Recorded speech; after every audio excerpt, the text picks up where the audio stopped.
hadir, Bapak Ibu, mudah-mudahan kita semua dirahmati Allah Subhanahu wa Ta'ala. Di pagi hari ini, mari bersama-sama kita memanjatkan puji syukur kita kehadirat Allah Subhanahu wa Ta'ala yang telah memberikan kepada kita limpahan rahmat yang sehat walafiat, sehingga alhamdulillah di pagi hari ini kita telah dapat melaksanakan sholat subuh berjamaah, dan mudah-mudahan kita bisa lanjutkan dengan mengikuti pengajian yang telah disampaikan oleh guru kita. Mudah-mudahan kehadiran kita senantiasa mendapat ridho dari Allah Subhanahu wa Ta'ala. Salam dan salam kita sampaikan kepada junjungan kita Nabi Muhammad Sallallahu Alaihi Wasallam. Mudah-mudahan kita senantiasa istiqomah melaksanakan ajaran beliau dalam kehidupan kita. Jamaah sekalian, mari sama-sama kita buka kembali pengajian kita dengan membaca surat Al-Fatihah. Kita mohon kepada Allah kita dimudahkan dalam belajar di pagi hari ini dan dimudahkan juga dalam mengamalkan apa yang kita pelajari. Ala hadhihi wa kulli niyatin shalihah. Al-Fatihah. Alhamdulillah minasyaitonir rajim. Bismillahirrahmanirrahim. Alhamdulillah. Uluman tanfa'una wa zidna ilma. Jamaah sekalian rahimakumullah, alhamdulillah pagi ini kita kembali bisa hadir di majelis ini untuk melanjutkan kajian kita dari tafsir surat Al-Maidah. Semoga majelis ini mendatangkan manfaat yang banyak dan keberkahan yang besar buat kita semua. Amin ya rabbal alamin. Kita masuk ke ayat 48, insyaallah sampai ayat 50. A'udzu billahi minasyaitonir rajim. Wa anzalna ilaikal kitaba bil haqqi musaddiqan lima baina yadayhi minal kitabi wa muhaiminan 'alaihi fahkum bainahum bima anzalallah. Fahkum bainahum bima anzalallah wa la tattabi' ahwa'ahum 'amma ja'aka minal haqq. Likullin ja'alna minkum syir'atan wa minhaja. Walau sya'allahu laja'alakum ummatan wahidatan walakin liyabluwakum fima atakum fastabiqul khairat. Ilallahi marji'ukum jami'an fayunabbi'ukum bima kuntum fihi takhtalifun.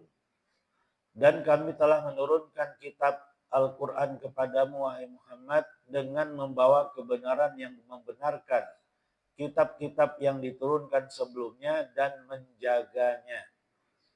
Maka putuskanlah perkara mereka menurut apa yang diturunkan Allah, dan janganlah engkau mengikuti keinginan mereka dengan meninggalkan kebenaran yang telah datang kepadamu. Untuk setiap umat di antara kamu, kami berikan aturan dan jalan yang terang. Kalau Allah menghendaki, niscaya kalian dijadikannya satu umat saja. Tetapi Allah hendak menguji kalian terhadap karunia yang telah diberikannya kepada kalian. Maka berlomba-lombalah berbuat kebajikan. Hanya kepada Allah kalian semua kembali, lalu diberitahukannya kepada kalian terhadap apa yang dahulu kalian perselisihkan. Wa anihkum bainahum bima anzalallahu wa la tattabi' ahwa'ahum wahdharhum ay yaftinuka 'an ba'di ma anzalallah. Wahdharhum ay yaftinuka 'an ba'di ma anzalallahu ilaik fa in tawallaw fa'lam annama yuridullahu ay yusibahum bi ba'di dhunubihim wa inna katsiran minan nasi lafasiqun. Dan hendaklah engkau memutuskan perkara di antara mereka menurut apa yang diturunkan Allah. Dan janganlah engkau mengikuti keinginan mereka. Dan waspadalah terhadap mereka. Jangan sampai mereka memperdayakan engkau terhadap sebagian apa yang telah diturunkan Allah kepadamu. Jika mereka berpaling dari hukum yang telah diturunkan Allah, maka ketahuilah bahwa sesungguhnya Allah berkehendak menimpakan musibah kepada mereka disebabkan sebagian dosa-dosa mereka. Dan sungguh kebanyakan manusia adalah orang-orang yang fasik. Afa hukmal jahiliyati yabghun wa man ahsanu minallahi hukman liqaumi yuqinun. Apakah hukum jahiliyah yang mereka kehendaki? hukum siapakah yang lebih baik daripada hukum Allah bagi orang-orang yang meyakini agamanya?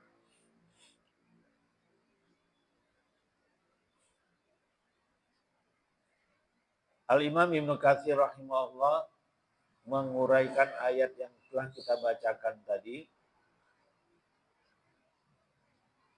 Lamma dzakara ta'ala at-Taurat allati anzalaha ala Musa kalimihi wa madahaha wa athna 'alaiha wa amara bittiba'iha haitsu kanat sa'ighatan littiba' wa dzakara al-Injil wa madahahu wa amara ahlahu biiqamatihi wattiba'i ma fihi kama taqaddama bayanuhu syara'a fi dzikril Qur'anil azim alladzi anzalahu ala 'abdihi wa rasulihil karim. Setelah Allah Subhanahu wa taala menyebutkan Taurat yang telah diturunkannya kepada Nabi Musa alaihissalam, nabi yang pernah diajaknya bicara, dan Allah memujinya, memuji Taurat dan memerintahkan untuk Bani Israel mengikuti Taurat itu. Haitsu kanat sa'ighatan litiba, karena kitab Taurat itulah yang biasa diikuti oleh Bani Israel maksudnya. Dan kemudian Allah menyebut kitab Injil dan Allah memujinya dan serta memerintahkan penganutnya untuk menegakkan ajaran Injil itu dan mengikuti apa yang ada di dalamnya sebagaimana yang telah dijelaskan sebelumnya. Setelah itu Allah Subhanahu wa taala baru menyebutkan kitab suci Quran, Al-Qur'anul Azim, yang telah diturunkannya kepada hambanya dan rasulnya yang mulia. Faqala ta'ala wa anzalna ilaikal kitaba bil haqq, dan kami telah turunkan kepada wahai Muhammad Alkitab, maksudnya Al-Qur'an, dengan kebenaran. Ai bisidqil ladzi la raiba fihi annahu min indillah, dengan kebenaran yang tiada keraguan di dalamnya bahwasanya kitab suci Al-Qur'an itu berasal dari sisi Allah. Musaddiqan lima baina yadayhi minal kitab, yang membenarkan apa yang ada padanya dari kitab suci yang lain. Ai minal kutubil mutaqaddimatil mutadamminati dzikrahu wa madhahu, yang dari kitab-kitab suci yang sebelumnya yang mencakup, yang berisi penyebutan tentang Al-Quran, juga tentang Nabi Muhammad SAW, dan penyebutan tentang pujian Allah kepada Al-Quran dan kepada Nabi Muhammad SAW. Wa annahu sayanzilu min indillah ala abdihi, dan bahwasanya wa annahu sayunzalu min indillah, dan bahwasanya Al-Quran itu akan diturunkan dari sisi Allah ke atas hambanya dan rasulnya Muhammad sallallahu alaihi wasallam. Fakana nuzuluhu kama ukhbirat bihi, kama akhbarat bihi, dan turunnya Al-Quran itu serta diutusnya Nabi Muhammad SAW persis seperti yang diberitakan di dalam kitab Taurat, juga dalam kitab Injil. Mimma zadaha sidqan inda hamiliha min dzawil basairil ladzina qadu li amrillah, yang menambah keyakinan bagi yang meyakininya, bagi penganutnya yang punya pikiran yang bersih dan mematuhi perintah Allah. Maksudnya bagi para penganut ajaran Yahudi yang mengamalkan Taurat dan Nasrani yang mengamalkan Injil, kalau mereka punya pemikiran yang bersih, basirah, dan mematuhi kitab-kitab suci mereka, ketika Al-Quran itu turun, pasti mereka mau mengikutinya. Karena sebutan tentang kitab suci terakhir itu disebutkan di dalam Taurat dan Injil. Berikut Nabi yang membawanya, yang dititipkan Al-Quran itu kepadanya pun sudah diceritakan di dalam Taurat dan Injil. Ya, jadi bagi yang benar-benar punya itikat baik dari penganut Taurat juga Injil, pasti akan gampang untuk berpindah dari kitab-kitab suci itu ke kitab suci Al-Quran. Wattaba'u syara'i Allah, dan mereka mengikuti syariat-syariat Allah, wasaddaqu Rasulullah, dan membenarkan rasul-rasul Allah sebagaimana firman Allah di dalam surat Al-Isra 107, Innal ladzina utul ilma min qablihi idza yutla alaihim yakhruna lil adqani sujjada wa yaquluna subhana rabbina in kana wa'du rabbina lamaf'ula. Sesungguhnya orang-orang yang diberikan ilmu sebelumnya, maksudnya yang mengamalkan Taurat juga Injil, ilmu yang dimaksud adalah kitab suci Taurat dan Injil. Ya, jadi ilmu yang Allah maksud di dalam Al-Quran adalah firman-firmannya, ya, yang ada di dalam kitab-kitab suci yang ada, yang ditutup oleh Al-Quran. Idza yutla alaihim yakhruna lil azqan sujjada. Kalau dibacakan ke atas mereka, mereka akan tersungkur sujud. Dan mereka akan mengatakan, Subhana Rabbina, Maha suci Tuhan kami. In kana wa'du Rabbina lamaf'ula. Janji Tuhan kami pasti akan terjadi. Jadi, yang benar-benar beriman kepada Taurat dan Injil, alladzina utul ilma. Ketika Al-Quran itu diturunkan, ketika Nabi Muhammad SAW diutus, mereka pun akan ikut. Mereka akan langsung otomatis mengikuti apa-apa yang Rasulullah bawa. Sebagaimana Abdullah bin Salam radhiyallahu anhu, salah seorang pemuka Yahudi di Yasrib, ketika tahu bahwa sosok yang dia pelajari di Taurat dan Injil itu benar-benar sudah datang ke Yasrib, dia pun bertakbir sekeras-kerasnya. Dan lupa bahwa di sekitarnya itu adalah orang-orang Yahudi, pengikut-pengikutnya, murid-murid dia. Jadi dengan percaya dirinya Abdullah bin Salam bertakbir. Jadi innal ladzina utul ilma, orang yang punya ilmu, ya, dan jujur, yang penting itu kejujurannya, sebagaimana yang disebutkan wa musaddiqan tadi, ya, juga sering disebutkan tentang kejujuran itu. Yang masalah pada Bani Israel itu adalah kejujurannya tipis, ya, gengsinya lebih tinggi. Mereka tidak mau dipimpin oleh ras selain Bani Israel. Mereka mengira bahwa Nabi akhir zaman yang disebutkan di dalam Taurat dan Injil masih dalam lingkungan Bani Israel. Makanya mereka sangat merindukan Nabi akhir zaman yang diceritakan dalam Taurat juga di dalam Injil. Bahkan mereka sering menjadikan informasi itu sebagai bahan ancaman mereka kepada orang-orang Arab yang ada di Yasrib, yang terdiri dari suku Aus dan suku Khazraj. Kita tahu bahwa komunitas Yahudi, Bani Israel, adalah pendatang di Yasrib. Jadi warga negara kelas 2. Pribubinya adalah orang Arab, Aus dan Khazraj. Mereka sering mengancam, awas kalian, kalau Nabi akhir zaman nanti definitif, dia akan memimpin kami untuk memerangi kalian. Sebagaimana peperangan Ad dan Tsamud. Peperangan-peperangan yang dikenal oleh orang-orang Arab. Karena kaum Ad itu adanya di Yaman. Jadi orang-orang Arab ngerti cerita itu. Cerita itulah yang dipakai bahan oleh orang-orang Yahudi Bani Israel untuk menakut-nakuti orang-orang Arab pribumi di Yasrib.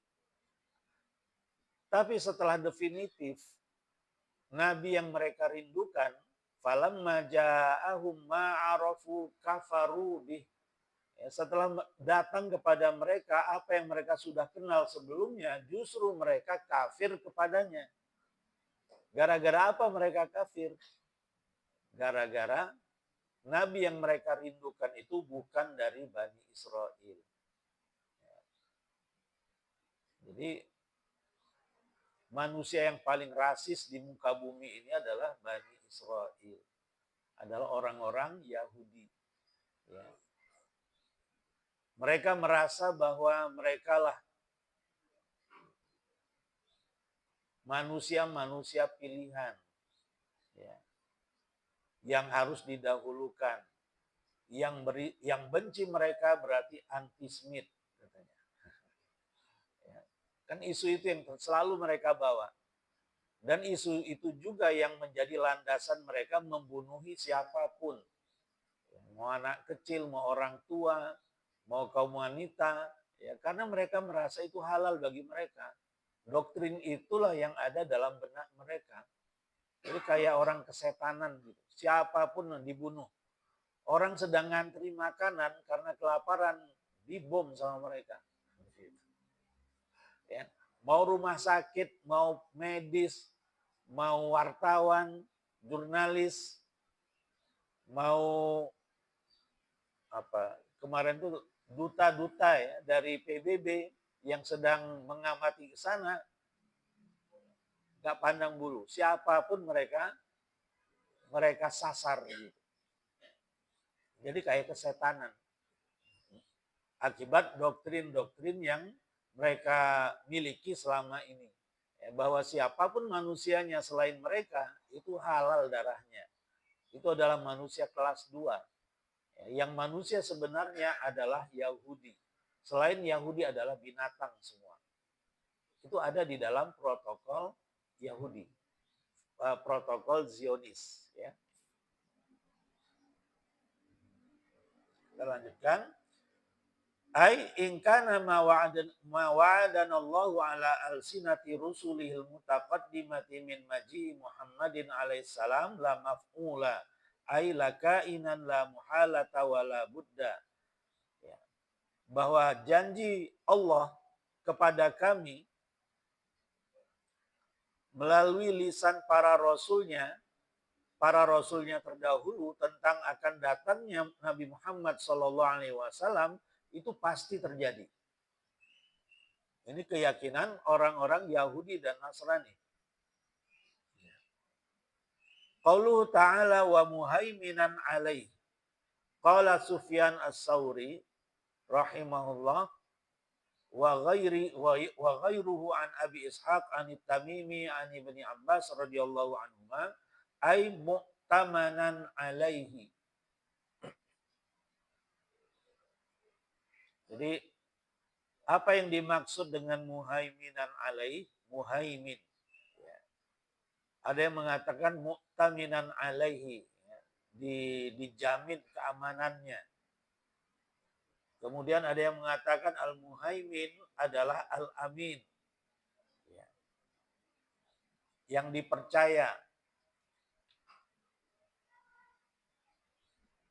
Al-Quran aminun ala kulli kitabin qablahu. Al-Quran aminun. Adalah kitab suci yang memegang amanah terhadap kitab-kitab suci sebelumnya.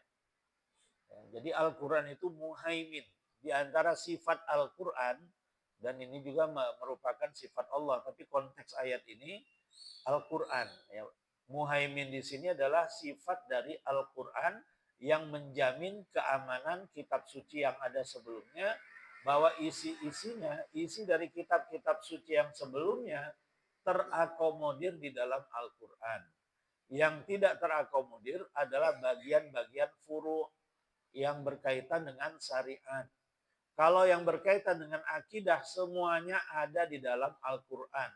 Semua yang ada di dalam Taurat, Zabur, dan Injil yang berkenan dengan urusan tauhid, materi akidah, terakomodir semuanya. Yang tidak adalah urusan-urusan syariat. Tidak semuanya ada di dalam Al-Quran. Sebagiannya sudah dihapuskan. Tidak berlaku lagi di dalam Al-Quran, di dalam ajaran Al-Quran. Di dalam Taurat, kalau ada yang melakukan perbuatan maksiat, maka anggota tubuh yang bermaksiat itu diberi hukuman. Kalau tangan yang bermaksiat, tangannya atau jarinya dipotong. Kalau mata yang bermaksiat, matanya dicungkil. Ya. Jadi tidak ada istilah istighfar di dalam kitab Taurat juga Injil. Ya.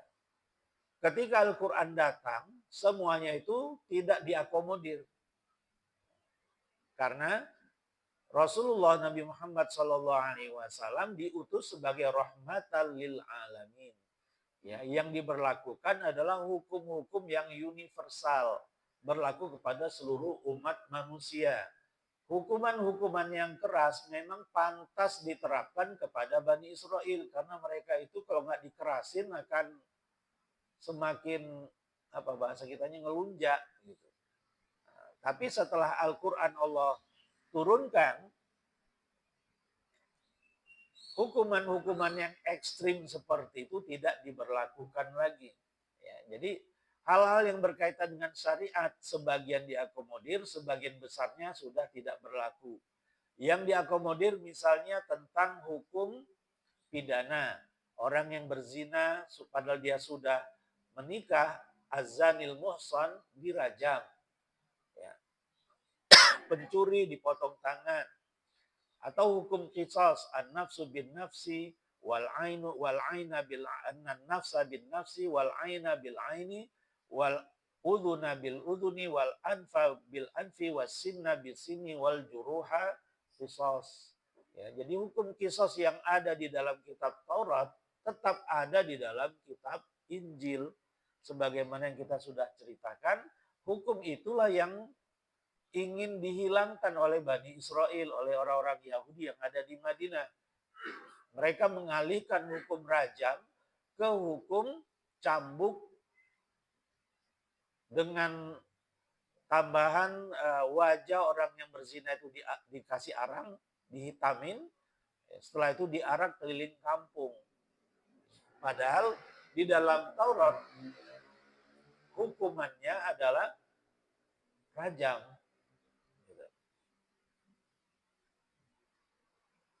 Kita lanjutkan. Wa qala Ibnu Jarir, Al-Qur'an aminun 'alal kutubil mutaqaddimah qablahu. Kitab suci Al-Qur'an menjaga dan memegang amanah terhadap kitab-kitab suci yang ada sebelumnya. Amin, dari kata amanah. Fama wafaqahu minha fahuwa haq. Yang diakomodir di dalam Al-Quran itu adalah hal yang benar. Wa ma khalafahu minha fahuwa batil. Dan apa-apa yang menyelisihi Al-Quran, maka itu adalah hal yang batil. Itu yang dimaksud dengan amin. Ajaran-ajaran yang sesuai dengan Al-Quran itu hak. Dan ajaran-ajaran yang bertentangan dengan Al-Quran adalah batil. Penafsiran yang lain dari Muhaimin adalah syahidan, ya, menjadi saksi, wa muhaiminan alaih, menjadi saksi. Al-Quran menjadi saksi akan adanya kitab-kitab suci sebelumnya, Taurat, Zabur, Injil, khususnya Taurat dan Injil. Wa qala al-Ufi an Ibnu Abbas radhiyallahu anhuma wa muhaiminan ay hakiman alama qablahu minal kutub, yang menetapkan, yang menghukum kitab suci yang ada sebelumnya. Mana yang masih berlaku dan mana yang sudah tidak berlaku hukumnya. Wahadil aqwal kulluha mutaqaribatun. Pendapat-pendapat ini semua ya sangat dekat. Ya. Kata-katanya mutaqaribatul makna. Ya, maknanya sangat dekat. Fa innasmal muhaimin, karena istilah muhaimin yatadammanu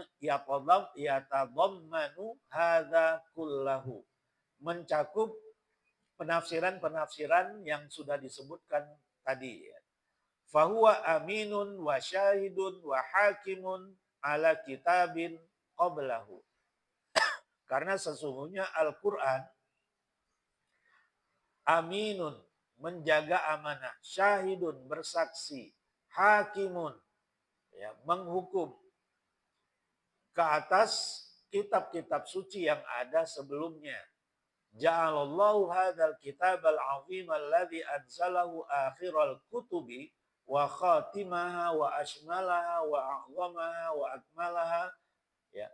Allah Subhanahu wa taala lah yang telah menurunkan kitab yang agung ini sebagai kitab suci terakhir, sebagai penutup kitab-kitab suci, sebagai kitab suci yang paling mencakup segala urusan yang ada di kehidupan ini, yang paling agung, yang paling sempurna.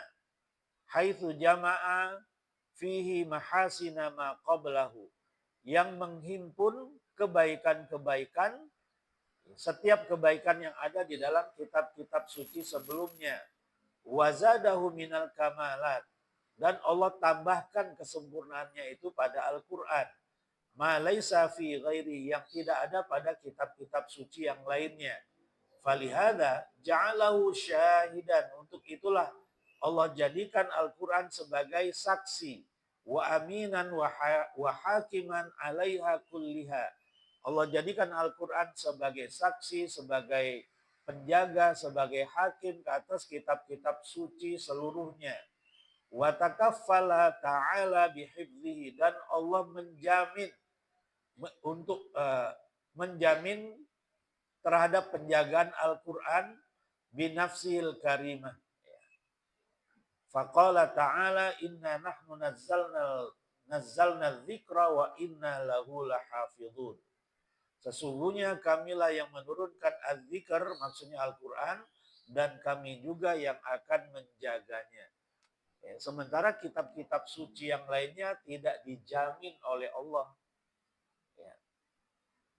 Tidak ada jaminan ke atas kitab suci Taurat, Zabur, dan Injil untuk tetap eksis.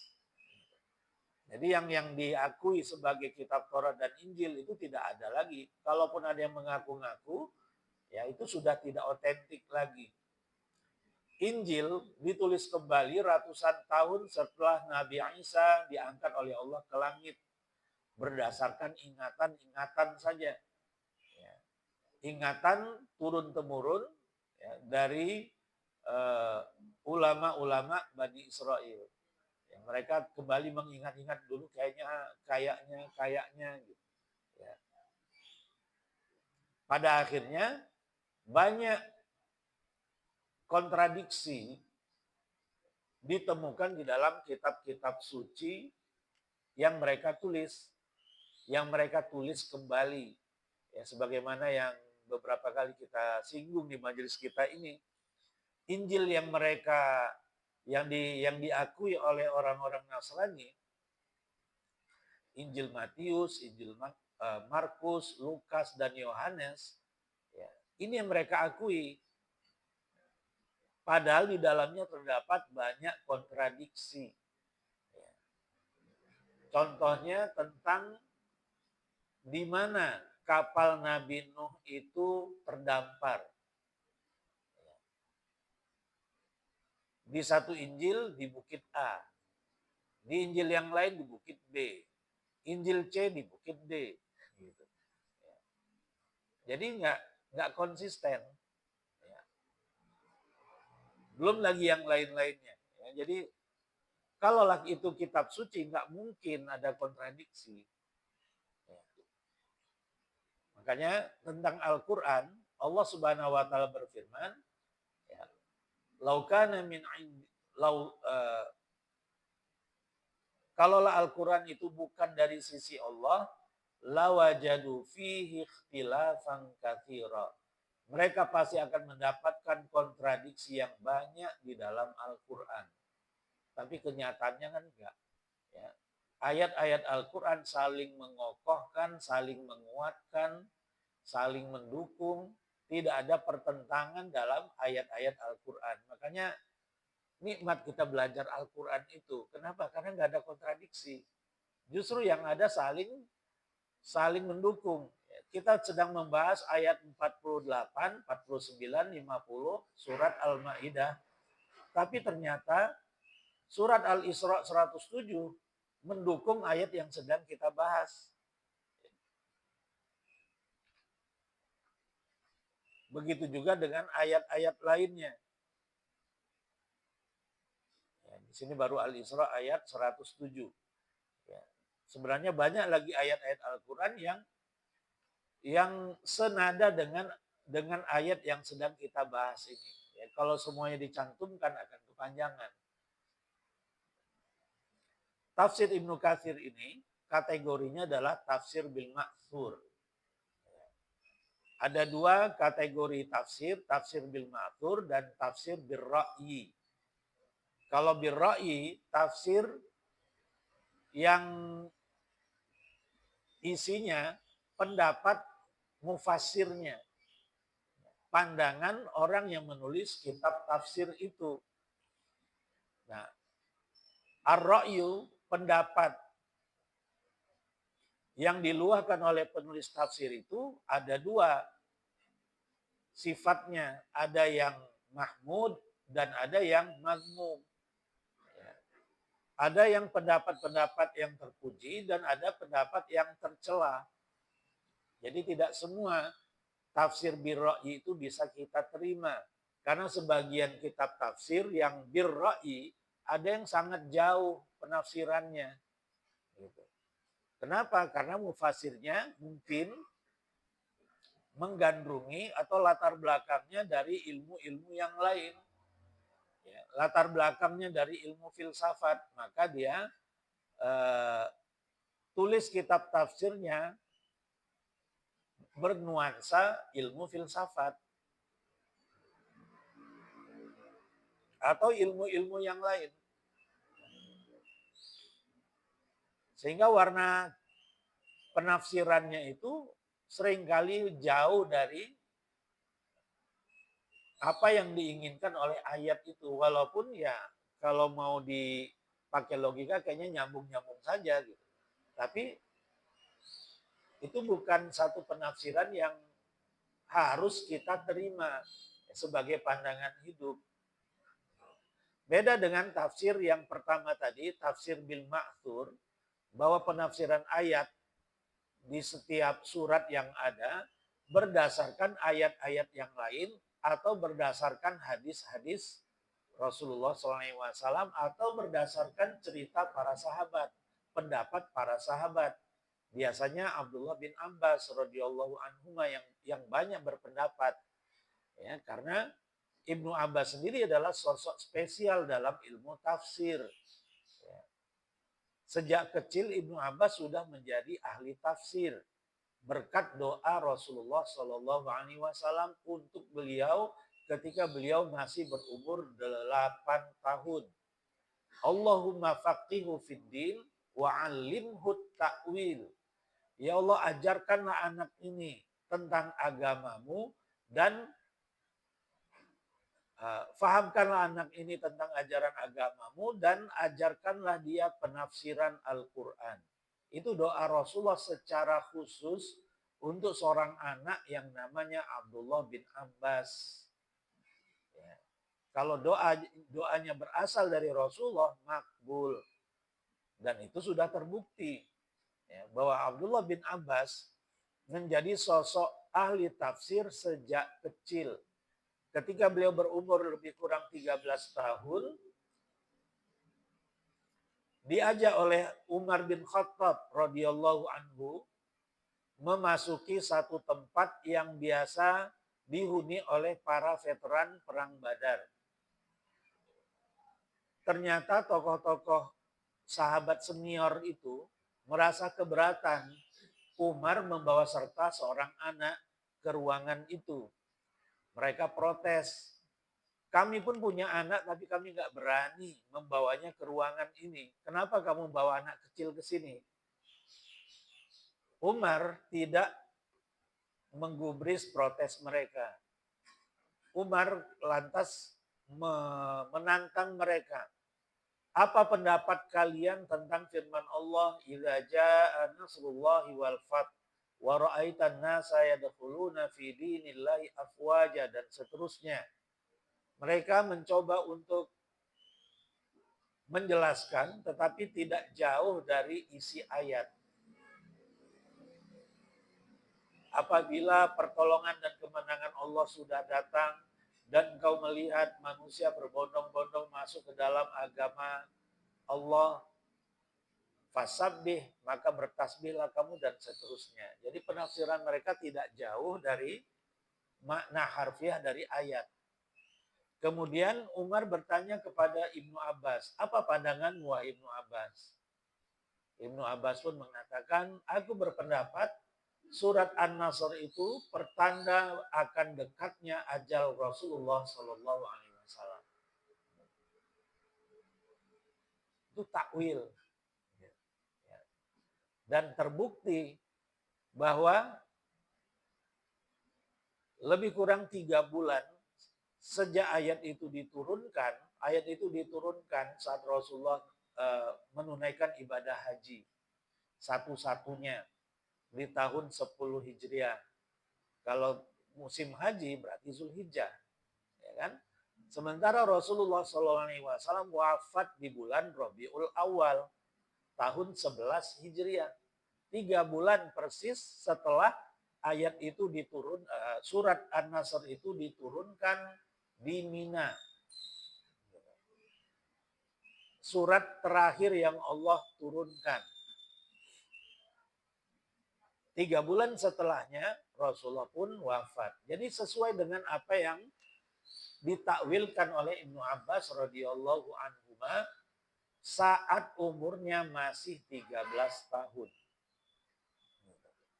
Jadi kehandalan Ibnu Abbas dalam tafsir tidak diragukan oleh para ulama dari kalangan sahabat khususnya, apalagi tabi'in, tabi'in dan seterusnya. Ya, jadi Ibnu Abbas ini andalan dalam ilmu tafsir. Makanya dari tadi berapa kali kita menyebut nama Ibnu Abbas. Gitu. Ya. Dan wajar kalau Ibnu Abbas mengatakan, ana minar rasikhina fil ilm. Aku termasuk orang-orang yang mantap dalam ilmunya, sehingga aku mengetahui penafsiran ayat-ayat mutasyabihat. Gara-gara pandangan Ibnu Abbas, tanda wakaf di ayat ke-7. Di ayat ke-7 surat Al-Imran, itu ada 2 pandangan.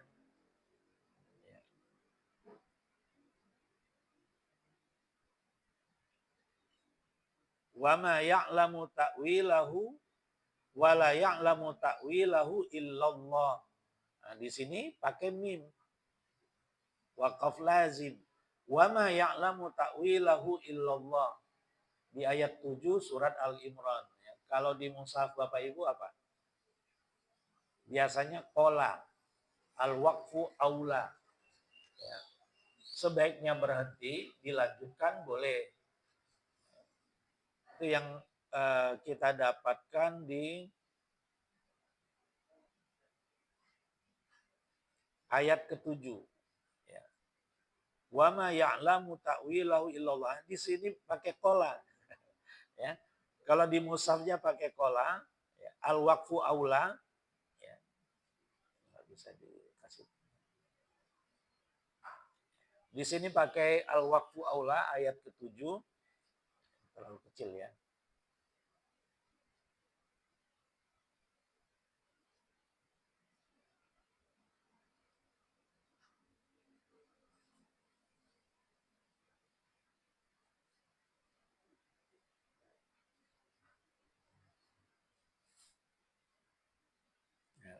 Illallah. Ya. Baris keempat dari bawah. Sebelah kanan illallah. Di situ apa? Tanda wakafnya. Qala. Ya kan? Al-waqfu aula. Lebih baik berhenti, tapi boleh dilanjutkan. Itu arti qala. Beda dengan sola di atasnya.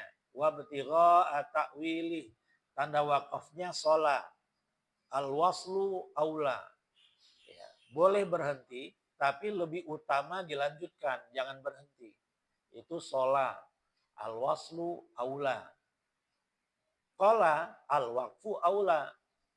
Lebih baik berhenti, tapi dilanjutkan lebih baik. Nah, boleh dilanjutkan, tapi berhenti di illallah itu lebih baik. Itu qala. Tapi di mushaf yang lain,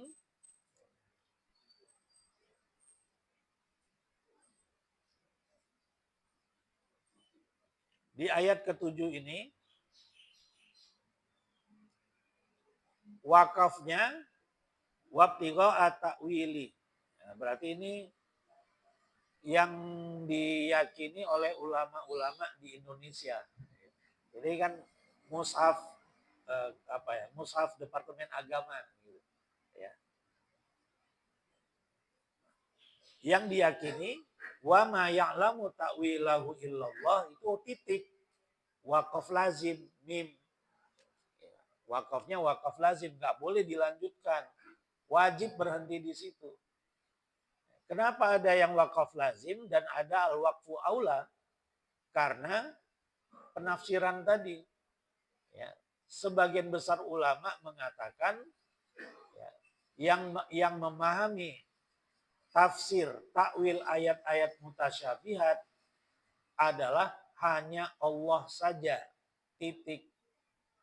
Warrasikhuna fil ilmi yaquluna amanna bihi kullun min indi rabbina.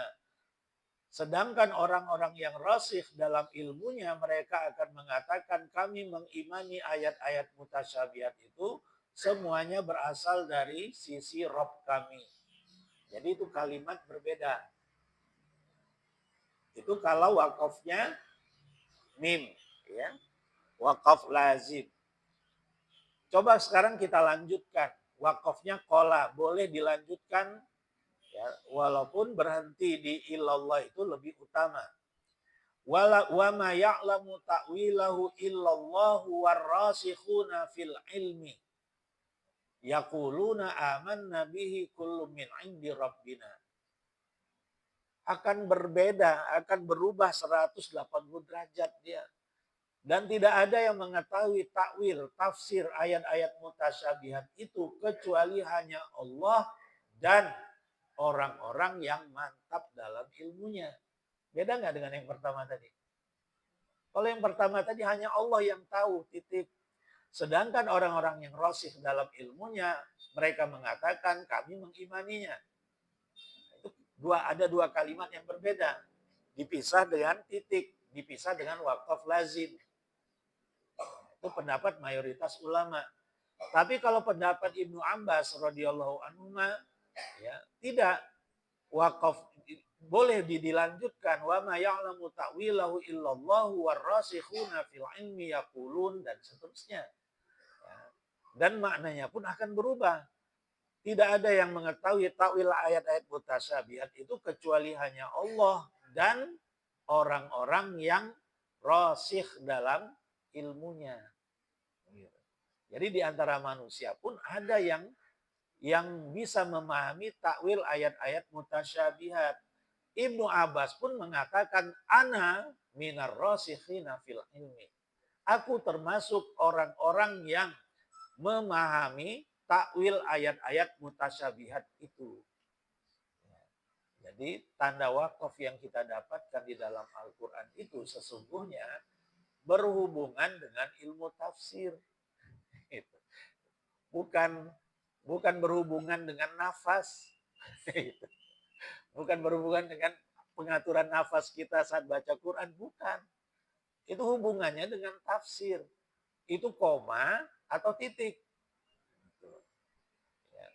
Kalau titik, itu akan mengubah makna kalau kita lanjutkan. Kalau koma, kita lanjutkan, nggak masalah. Tapi kalau titik, kita lanjutkan, itu akan berdampak kepada penafsirannya. Ya, jadi nggak sembarangan dalam pembubuhan tanda wakaf di dalam Al-Quran itu ada ilmunya. Hubungannya dengan ilmu tafsir. Ini kita cerita tentang Ibnu Abbas tadi ya. Sebagai contoh, ya, ulama yang mengerti ayat mutasyabihat. Kita lanjutkan. Wa qauluhu ta'ala fahkum bainahum bima anzalallah ay fahkum ya Muhammad bainan nas arabahum wa ajamahum ummiyahum wa kitabaihim wa kitabiyihim bima anzalallahu ilaika fi hadzal kitabil azim. Hukumlah wahai Muhammad berhukumlah wahai Muhammad di antara manusia, baik mereka orang Arab atau bukan Arab, yang buta huruf atau ahlul kitab, dengan apa yang Allah turunkan kepadamu di dalam kitab yang agung ini, ya, maksudnya Al-Quran. Wa bima qarrarahu laka min hukmi man kana qablaka minal anbiya walam yansakhu fi syar'ika. Dan lanjutkan hukum yang telah ada sebelum kamu dari kalangan para nabi yang belum dinasakh, yang belum dihapuskan syariatnya di dalam Al-Quran. Jadi ini takwil yang penafsiran yang disebutkan oleh para ulama yang dinukil oleh Imam Ibnu Katsir di sini. Ya. Dari Ibnu Abbas radhiyallahu anhu beliau berkata, "Kana Nabi sallallahu alaihi wasallam mukhayyaran in syaa'a hakama bainahum wa in syaa'a a'rada anhum faraddahum ila ahkamihim." Dulu Nabi Muhammad SAW punya pilihan. Kalau ada orang Yahudi datang berhukum kepadanya, Rasul akan berhukum, akan menetapkan hukum di antara mereka. Tapi kalau Rasulullah tidak ingin, ya Rasul akan meninggalkan. Udah kalian hukum saja berdasarkan hukum yang berlaku pada kalian. Itu dulu. Kemudian Allah turunkanlah ayat ini. Wa anihkum bainahum bima anzalallah wa la tattabi' ahwa'ahum. Ya, berhukumlah kamu wahai Muhammad tetapkanlah hukum di antara mereka dengan apa yang Allah turunkan, maksudnya di dalam Al-Quran. Dan jangan kamu ikuti hawa nafsu mereka, keinginan-keinginan mereka. Nah, di sini Allah memerintahkan Rasulnya untuk menetapkan hukum di antara manusia, ya, yang sebagiannya ahlul kitab, dengan apa yang diturunkan di dalam Al-Quran. Jadi yang berlaku sampai hari kiamat adalah hukum Al-Quran. Ya. Tidak ada lagi ceritanya manusia berhukum kepada Taurat, kepada Injil, nggak ada lagi ceritanya. Karena memang Taurat dan Injil nggak ada lagi sekarang. Ya. Itu hanya kitab-kitab yang mereka akui, ya, sebagai Taurat dan Injil. Mereka juga tidak mengatakan Injil. Mereka mengatakan Alkitab, Bible. Ya, yang berisi perjanjian lama dan perjanjian baru. Mereka sendiri tidak begitu yakin dengan kitab suci yang ada di tangan mereka. Gitu. Ya. Dari perdebatan-perdebatan para ulama kita dengan pemuka Yahudi dan Nasrani, ya, bisa kita simpulkan bahwa mereka sendiri kurang yakin dengan isi kitab suci mereka. Gitu. Ya. Apalagi penganut-penganut Nasrani yang awam, ya, yang nggak pernah ngaji gitu ya, yang nggak pernah ngaji kitab. Bible mereka hanya mereka pelajari di gereja-gereja saja. Mereka tidak pernah mempelajarinya sendiri. Ya. Mereka nggak menguasai apa yang ada di dalamnya. Ya. Justru umat Islam lah, ulama-ulama Islam lah yang banyak mengkaji isinya dan mendapatkan banyak sekali kontradiksi. Ya. Banyak pertentangan, jangankan dengan Injil yang lain. Antara satu Injil saja, ayat yang ini kok beda dengan ayat yang ini. Di sini bilangnya begini, di sini bilangnya lain lagi. Ya. Makanya mereka umat Nasrani tidak dianjurkan untuk mendalami Alkitab, untuk mendalami Bible. Karena semakin dalam mereka mengkajinya, mereka akan semakin bingung. Bahaya akan banyak dari kalangan umat Nasrani itu yang masuk Islam nantinya. Kalau mereka mengkaji kitab suci mereka sendiri, maka cukup apa kata pemuka agamanya saja. Ya. Gak usah banyak tanya juga, mana ada tanya jawab. Ya. Di dalam tempat ibadah mereka dalam pengajian mereka nggak ada tanya jawab. Ya. Paling kalau ada pertanyaan yang umum-umum saja, bukan pertanyaan yang kritis. Ya. Dulu waktu di Gontor sebagai penutup, ya ada pelajaran bahasa Inggris. Ya. Nah, itu ada ceritanya pemuka Nasrani sedang berceramah tentang cerita Nabi Musa yang menyeberangi Laut Merah. Ya. Laut terbelah. Ya.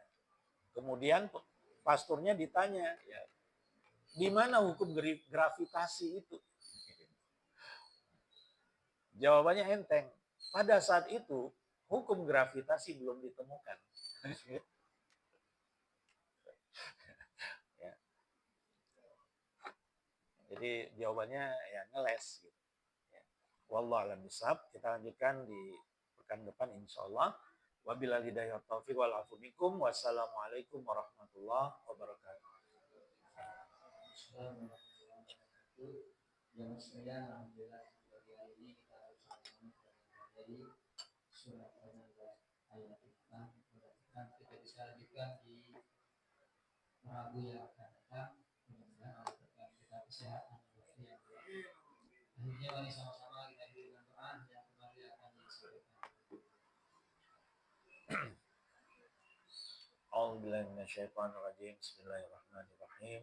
Alhamdulillahirabbil alamin. Hamdan yuwafi ni'amahu wa yukafi mazidah. Ya Rabbana lakal hamdu kama yanbaghi li jalali wajhika wa 'azimi sultanik. Wa sallallahu ala nabiyyika Muhammadin wa ala alihi wa sahbihi wa sallim tasliman katsira. Rabbi ighfir lana wa liwalidina warhamhum kama rabbawna shighara. Waghfir lil mu'minina wal mu'minat wal muslimina wal muslimat al-ahya'i minhum wal amwat innaka sami'un mujibud da'wati ya qadiyal hajat.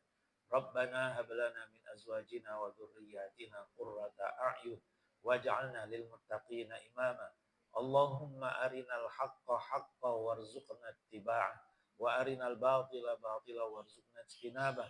Allahumma farrij hammal mahmumin wa karbal makrubin waqdid dayna 'anil madinin washfi mardal muslimin waghfir mautahum ya rabbal alamin.